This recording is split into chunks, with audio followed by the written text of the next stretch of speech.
श्रीराम जय जय राम. आपण भगवंताचे झालो तरच सुखी होऊ. आपल्याला साधायचे काय आहे हे ध्यानात धरले पाहिजे. परमात्मा साधायचा आहे आणि शरीर आणि प्रपंच ही साधने आहेत हे पक्के समजावे.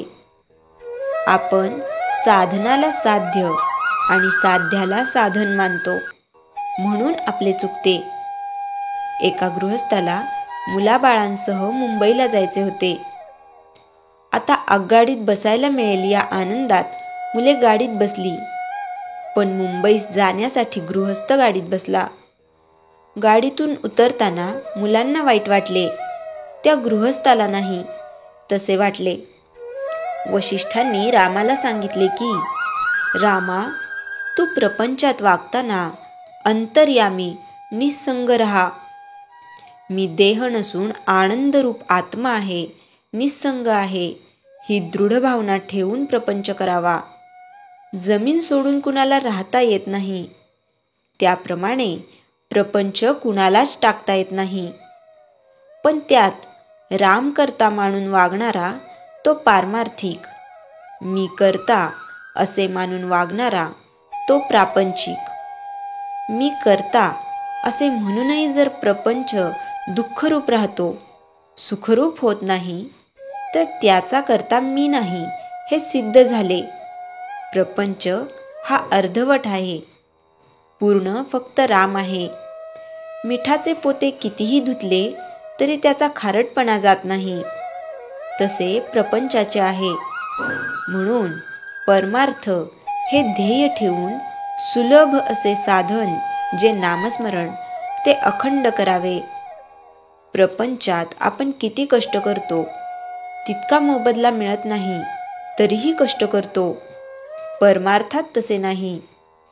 परमार्थ जितका जितका करावा तितके तितके समाधान अधिकाधिक असते.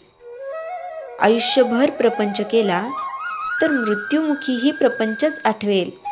म्हणून प्रपंचाचा हव्यास धरू नये. प्रपंचातल्या वस्तू आज ना उद्या जाणार हे जाणून त्यांच्याबाबत अलिप्तपणाने वागावे. ही वृत्ती अभ्यासाने आणि वारंवार विचाराने वाढवावी. प्रपंचात प्राप्त झाले त्याचा हर्ष न करावा, गेल्याचा शोक न करावा, देह प्रारब्धावर टाकावा. हे साधायला एक मोठी, परिणामकारक आणि सोपी युक्ती आहे. आपण रामाचे व्हावे, राम ठेवील तसे समाधानाने राहावे. हे सर्व विश्व आणि अखिल प्रपंच ईश्वराचा आहे. तो ज्याचा त्याला देऊन टाकून मोकळे व्हावे. सर्व ईश्वराचे आहे, माझे काही नाही असे समजणे म्हणजे ईश्वरार्पण करणे होय. आपण भगवंताचे झालो तर सुखी होऊ, नाहीतर दुःखी होतो. धान्यातले दगड, माती, पाकड निवडून बाजूला काढून धान्य जे सार ते घ्यावे. त्याचप्रमाणे अहंकाराचे खडे, ममत्वाची माती आणि विकारांचे पाकड आत्मस्वरूप परमार्थात मिसळल्याने दुःखरूप प्रपंच होतो. ते प्रपंचातून निवडून टाकले म्हणजे जे उरेल ते सारे सुखच. श्रीराम जय जय राम. चैतन्यवाणी. रामा, सर्व तुझेच आहे, तू देशील ते घेईन अशी भावना ठेवावी. यानेच अत्यंत समाधान होते. श्रीराम जय जय राम. जयाच्या जनी जन्मनामार्थ झाला, जयाने सदा वासनामात केला. जयाच्या मुखी सर्वदा नाम कीर्ती, नमस्कार त्या ब्रह्मचैतन्य मूर्ती. श्रीराम जय जय राम.